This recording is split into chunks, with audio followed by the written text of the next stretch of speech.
Bonjour à tous, alors je suis ravi d'être parmi vous à cet événement scientifique important, First International Conference on Sustainable Energy and Advanced Materials, organisé par l'Université de Ouargla. Permettez-moi, à travers cette présentation, en quelques minutes, de retracer brièvement l'essentiel de mon travail de recherche qui porte sur l'effet du dopage chimique sur les propriétés d'un composé supraconducteur à haute température critique à base de bismuth. L'histoire de la supraconductivité débute dans un laboratoire aux Pays-Bas. L'équipe de Kamerlingh travaille sur la liquéfaction de l'hélium et l'étude des propriétés électriques des métaux à basse température. Il s'aperçut que la résistance électrique du mercure est devenue nulle lorsque la température est inférieure à 4,2 K. C'est en 1933 que Meissner a découvert la deuxième signature des supraconducteurs à partir d'un échantillon de plan supraconducteur, le diamagnétisme.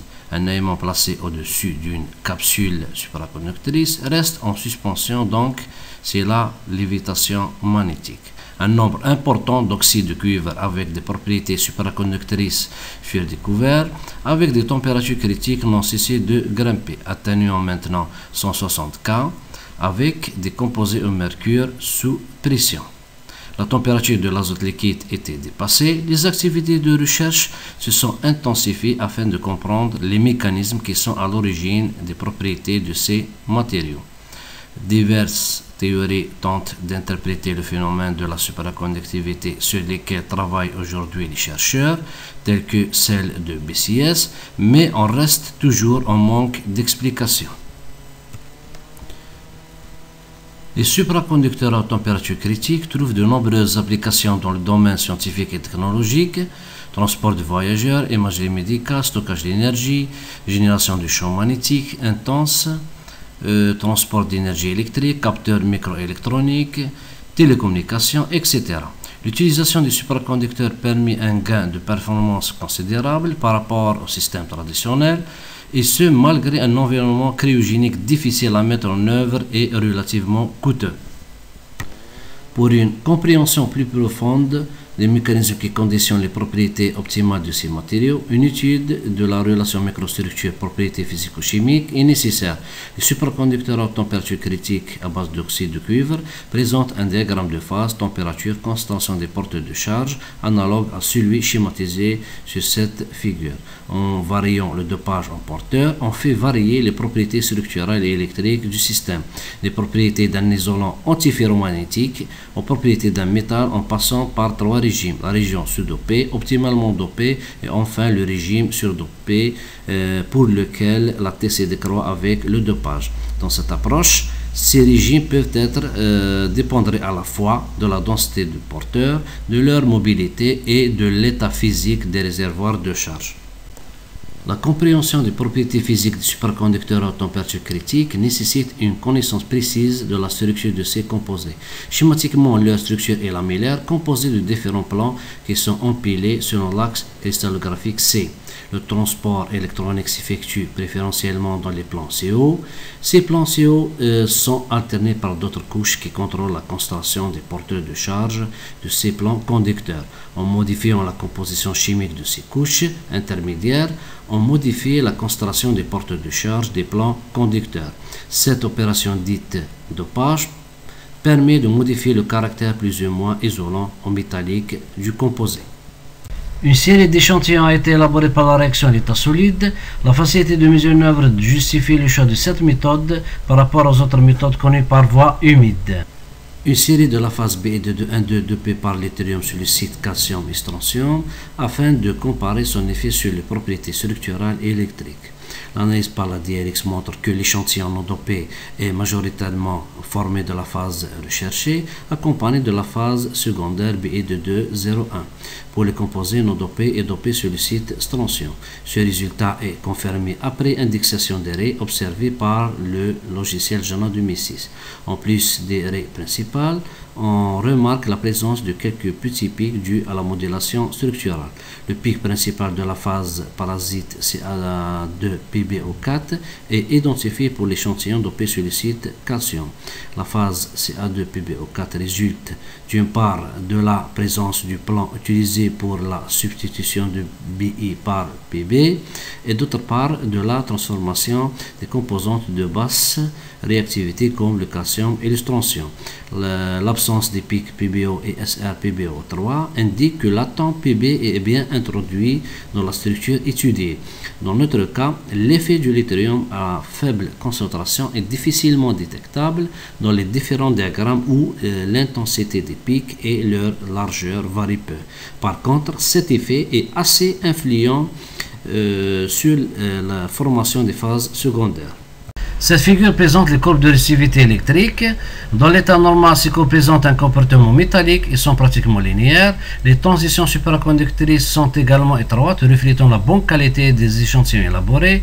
Le composé dopé sur le site de calcium présente la plus haute TC. Le maximum de celle-ci est obtenu pour valeur 92,15. La substitution sur le site de calcium permet donc d'avoir un meilleur dopage par les porteurs de charge des plans CO qui sont responsables de la supraconductivité. Les résultats de TC1 peuvent être considérés comme très intéressants. En ce qui concerne le comportement des grains, les conditions d'élaboration étant les mêmes, une différence de stoichiométrie en oxygène avec le dopage par l'yttrium est vraisemblable. La qualité cristallographique des grains et plus précisément la présence de défauts peut jouer un rôle sur la large transition granulaire. Celles-ci sont sensiblement plus importantes pour l'échantillon non dopé.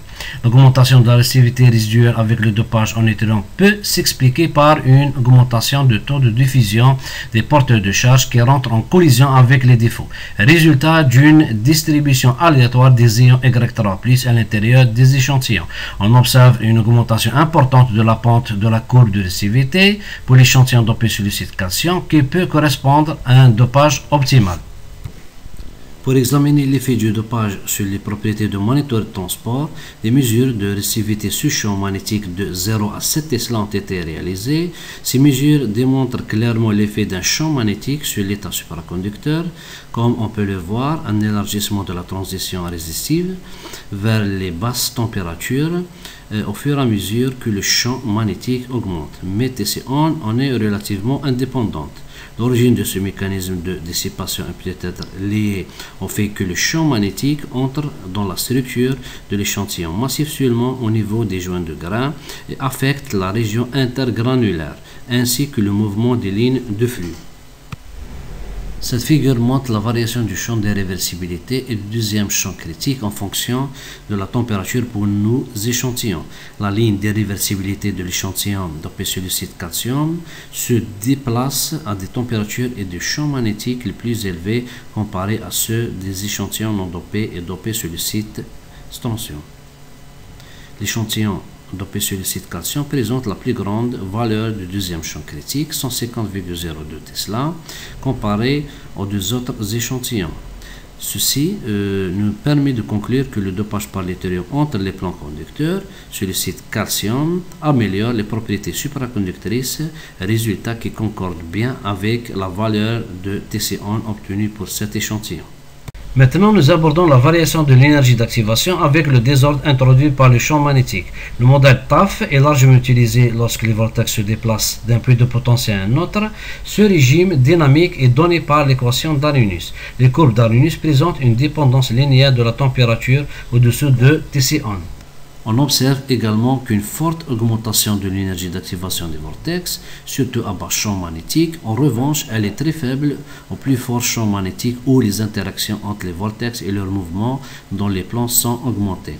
Les valeurs obtenues de la concentration des porteurs de charge montrent que nos trois échantillons sont dans un état surdopé et concordent bien avec celles déjà publiées. Ces résultats montrent aussi que les faibles et les grandes valeurs de la longueur de cohérence et de la longueur de pénétration respectivement. Afin de confirmer les résultats obtenus par les mesures de réactivité et suivre l'évolution du comportement des composés élaborés, nous avons effectué des mesures de susceptibilité AC sur champ magnétique. il est bien clair que le composé d'opé-silicite calcium présente des grains plus homogènes et mieux connectés. Ces transitions intergranulaires et intragranulaires associées au passage de l'état mycénaire à l'état normal à travers de l'état mixte. La partie imaginaire ne présente qu'un seul pic qui est relié à la densité de courant critique intergranulaire des échantillons.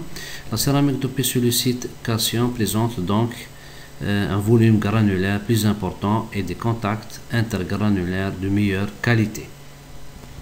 Et merci pour votre attention.